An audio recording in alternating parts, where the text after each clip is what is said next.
여러분 안녕하십니까. KF21 특집으로 돌아왔습니다. 특집 방송입니다. 네, 특집입니다. 이게 KF21이 초도 비행에 성공을 했습니다.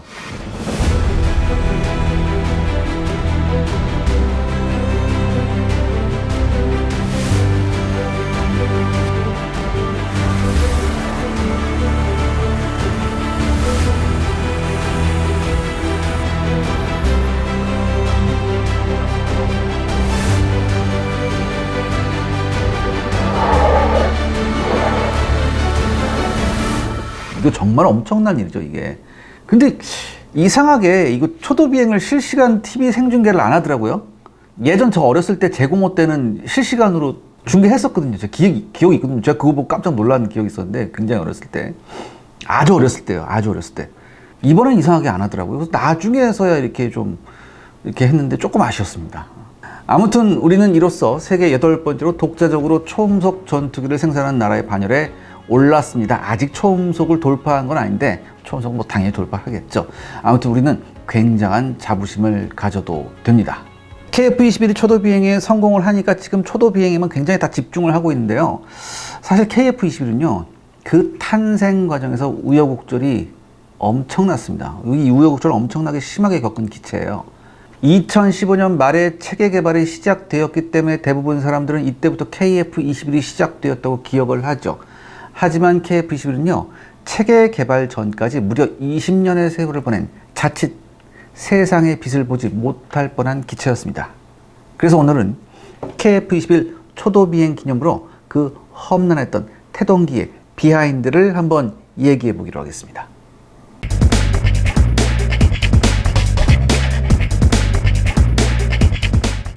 KF21의 첫 시작은 무엇이었나요?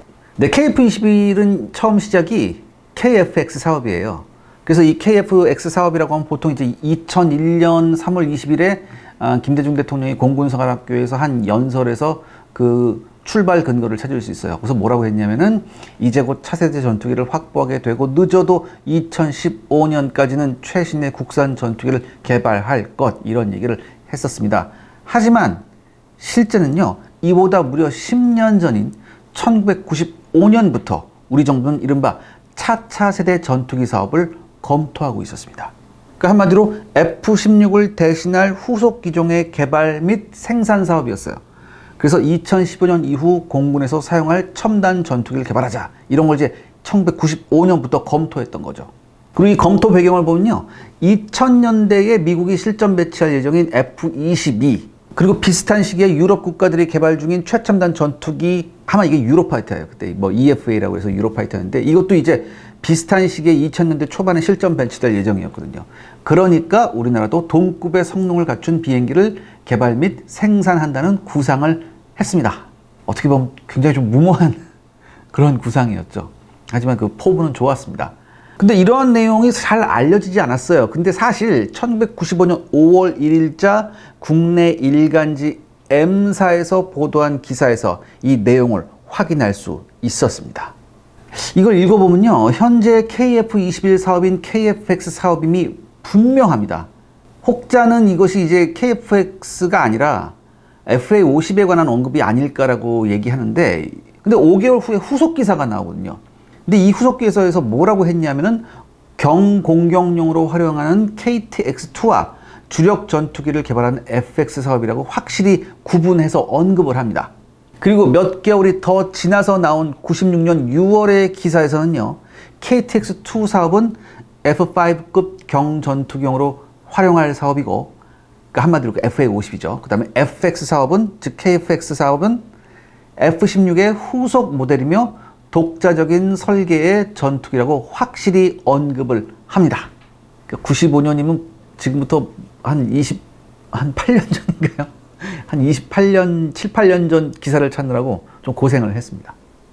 한마디로 이 당시의 KFX 사업은요, 4.5세대, 그러니까 유로파이터죠. 혹은 5세대, F-22 같은, 한마디로 4.5세대 혹은 5세대를 기준으로 하는 국산 전투기의 개발에 대한 움직임이 최소한 95년부터 있었다는 것을 우리가 알 수 있습니다. 그리고 이 한국형 전투기 개발 추진이 공식화된 것은 2000년 7월이라고 해요. 그러니까 ADD가 그때 뭐라고 얘기했었냐면은 2000년 7월 FX 사업이 공군의 중장기 소유로 들어가면서 뭐 KFX가 시작됐다. 이렇게 ADD는 얘기하고 있습니다. 그리고 공군 장기전략 기획서에 들어간 계획을 보고받은 김대중 대통령이 이듬해에 개발 계획을 공개한 것으로 언급되어 있죠. 다만 이 시기까지도 아직 KFX 사업이라는 단어는 나타나지 않았습니다. KFX라는 단어가 확정된 것은요, 2002년 5월 공군 정책회의에서였습니다. 여기서 차세대 한국형 전투기의 필요성과 계략적인 ROC, 그러니까 작전운용 요구 성능이죠. 이 ROC가 설정이 됐어요. 그리고 2002년 10월에 합동참모회의에서 장기 신규 소유로 드디어 결정이 된 거죠. 그래서 사업이 시작됐나요? 네, 2002년 6월에 F-15K의 절충교육 계약을 체결합니다. 차세대 전투기 사업으로 이제 미국 보잉하고 이렇게 해서 들어온 거였는데, F-15K 절충교육을 통해서 한국형 전투기 개발을 위한 기술을 이전받을 수 있을 거라고 많이 생각을 했었죠. 그러니까 굉장히 중요한 핵심적인 기술이 있었어요. 비행 제어, 항공 전자 제어, 체계 설계 및 통합, 추진기관 설계 등등등이 있었는데, 하지만 핵심 기술 이전은 사실상 이루어지지 않았고요. 그냥 이런 거 저런 거에서 한 41% 정도만 이전이 되었다고 하네요. 그러니까 우리가 요구하는 거는 쉽게 말해서 하나도 받지 못했다고 생각하시면 됩니다. 아무튼 2003년 10월까지 각종 개념 연구가 있었고, 2004년부터 2006년까지 전투기 설계 기술 연구를 수행했습니다. 그리고 제가 앞서 말씀드렸던 듯이 이거 F-15K 절충교육으로 인한 기술 이전을 크게 기대할 수 없었기 때문에 이때부터 우리 자체적으로 연구를 수행했죠. 그리고 이 연구는 ADD가 주도를 합니다. 비행 제어 같은 경우에는 TO-11에 적용된 전자식 비행 제어 기술을 많이 이제 참고를 했고, 데이터 링크 같은 경우는 전술 항공 데이터 링크, 그러니까 링크 K죠. 이거 기술 연구를 이때부터 시작을 해요. 이것 때문에. 그 다음에 항공 시험장을 건설합니다. 우리가 전투기를 만들어야 되기 때문에. 그래서 전반적인 독자 기술 개발 능력을 확보하려고 아주 애를 썼죠. 그 다음에 정밀 유도 폭탄 같은 경우는 KGGB가 이때부터 시작이 되고요. 그 다음에 통합 생존 장치는 한국형 헬기하고 전술 항공기 생존 시스템 연구를 기반으로 이제 개발이 됩니다. 공중발사 유도 무기는 한국형 공대공, 공대지, 공대함 개발 사업을 별도로 추진을 하게 되죠. 사업 추진 전략 연구는요, 한국국방연구원 키다에서 2003년 3월부터 12월까지 1차로 수행을 했고요. 그 다음에 2005년 12월에서 2006년 7월까지 2차 연구를 수행했습니다. 그런데 여기서부터 이제 험난한 길이 펼쳐지는데, 이 문제의 사업 타당성에 관한 연구를 이제 KDI 한국개발연구원에서 하는데, 2006년 12월부터 2007년 12월까지 했어요. 이 KDI에서. 그래서 1차 보고서를 냈어요. 근데 이 1차 보고서를 이제 방위사업청에 냈는데, 방위사업청에서 뭐라고 했냐? 보다 자세하게 보고하라고 했어요. 그래서 2008년 2월 5일에 다시 보고서를 냈는데, 이 보고서의 내용이 뭐였냐? 한국형 전투기 사업은 경제성이 없다고 최종 보고를 합니다. 그 이유가 뭐였냐면은 사업의 성공 여부가 불투명하다는 이유죠. 한마디로 투입되는 비용 대비 기대 경제 효과가 크지 않다는 결론을 내렸습니다. 그래서 2009년 4월에서 10월까지 건국대 무기체계 연구소에서 다시 타당성 검토를 해요. 그리고 여기에서는 타당성이 있다고 나와서 드디어 KFX 탐색 개발이 승인이 됩니다. 그러니까 처음에 아예 이게 보고서 자체가 이렇게 나왔기 때문에 승인이 미루어졌어요. 그래서 이제 건국대가 추가로 이제 용역을 받아서 이제 연구를 해서 그 나온 결과를 가지고 승인이 된 거죠. 어떻게 결과가 뒤집히게 된 거죠? 이 KDI에서 분석한 기종하고요, 건국대에서 분석한 기종이 이름은 같은 KFX인데 별개의 기종이에요.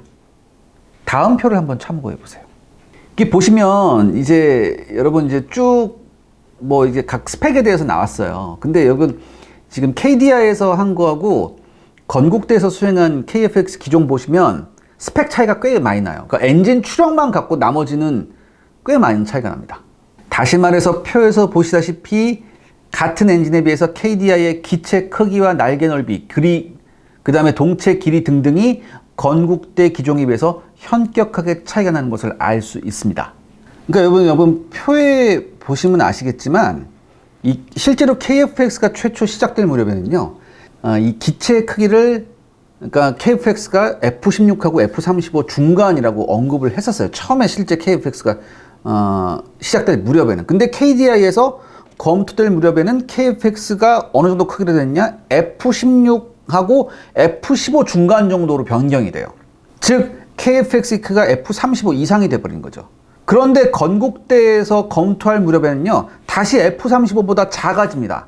그래서 제가 최초의 KF-X에서 이제 얘기했던 그 스펙이 뭘까를 찾아보려고 했는데 도저히 찾아볼 수가 없더라고요. 도저히 찾아볼 수가 없는데, 그렇지만 건국대안과 동일하게 F16하고 F35 중간 정도 된다고 언급한 것을 감안하면 아마 요 건국대가 제시하는 거하고 좀 비슷하지 않을까, 그렇게 생각이 됩니다. 그렇다면 이제 이걸 생각해 봐야 되죠. 이 KDI의 KF-X 기체의 크기가 급격하게 커졌던 가장 큰 이유가 무엇이었을까? 한마디로 그건 뭐냐면은 내부 무장창의 설계를 적극 반영했기 때문이라고 합니다. 제가 이 무렵에 록히드 마틴이 주최하는 기자 오찬 간담회에 참석한 적이 있었어요. 그러니까 이때는 록히드 마틴이 그 국내에서 F-35 세일즈를 굉장히 열 올리고 있었을 때거든요. 아무튼 그때 제가 F-35도 취재했지만 그러면서 같이 KF-X도 많이 물어봤어요. 그때 제가 KF-X 관계자한테 들었었어요. 제가 이게 KDI 이 모델이 내부 무장창 때문에 기체가 커졌다. 그래서 전체적으로 주행 면적, 탑재 연료량 등도 동반 상승한 거다. 근데요, 여러분들 이 KDI KF-X는요, 기체 크기만 큰 건 아니었어요. 심지어 초음속 순환 능력, 강력한 스텔스 능력까지 반영을 했어요. 그러니까 뭐 거의 F-35에 맞먹는 그런 전투기 스펙이었죠. 반면 건국대 KF-X는요, 위에 있는, 그러니까 내부 무장창, 초음속 순환 능력, 강력한 스텔스 성능, 이게 필수 항목이 아니었어요. 탐색 개발 후 고려한다로 가능성만 열어둔 상황이었죠. 따라서 당시에는 건국대 KF-X는 F-16 정도 아니냐라는 이런 우려를 낳기도 했어요. 근데 이게 진짜 우리가 본격적인 전투기를 처음 개발하는데 이 정도도 뭐 저는 감수해야 되지 않냐, 뭐 그렇게 생각을 그때는 했었어요. 근데 여러분 놀라운 게 뭔지 아십니까? 이 KDI에서 내놓은 스펙이나 건국대에서 내놓은 스펙은 이 둘 다 전부 오버 스펙이었어요. 2009년 10월 13일 날 공군 국정감사가 있었거든요. 이 국정감사 자료를 보면 뭐라고 나왔냐. 여러분 이 공군은요, 2002년에 한 번 계략적인 ROC를 설정했어요. 근데 그 이후 2009년 10월까지 한 번도 ROC를 변경한 적이 없었어요. 그리고 여기서 국정감사에서 공군 관계자가 나와서 뭐라고 얘기했냐면, 이 타당성 검토했을 때 경제성 없음이라고 결론이 나온 이유가 연구 용역기관, 한마디로 저기 뭐 KDI죠. 그 다음에 건국대. 이 연구 용역기관이 ROC를 초과하는 설정을 했기 때문이라고 답변을 합니다. 그래서 공군의 요구가 뭐였냐? 라고 다시 물어보니까 내부 무장이 가능하고, 근데 사실 내부 무장이 가능하다는 건 F-16 이상인 건 맞잖아, 사실. 그러니까 뭐라고 했냐면 완전 내부 무장이 아니라 일부 내부 무장이 가능하고 최신 한정 장비가 탑재된 F-16급 전투기라는 매우 간단 명령한 ROC를 제시했다고 얘기했어요, 공군 관계자가. 즉 이 말인즉슨 공군의 요구와는 별개로 처음부터 KDI와 건국대의 용역에서 나온 KF-X의 수준이 오버 스펙이었다, 이런 얘기죠. 그래서 뭐가 문제였던 건가요? 가장 큰 문제는 여러분 뭡니까?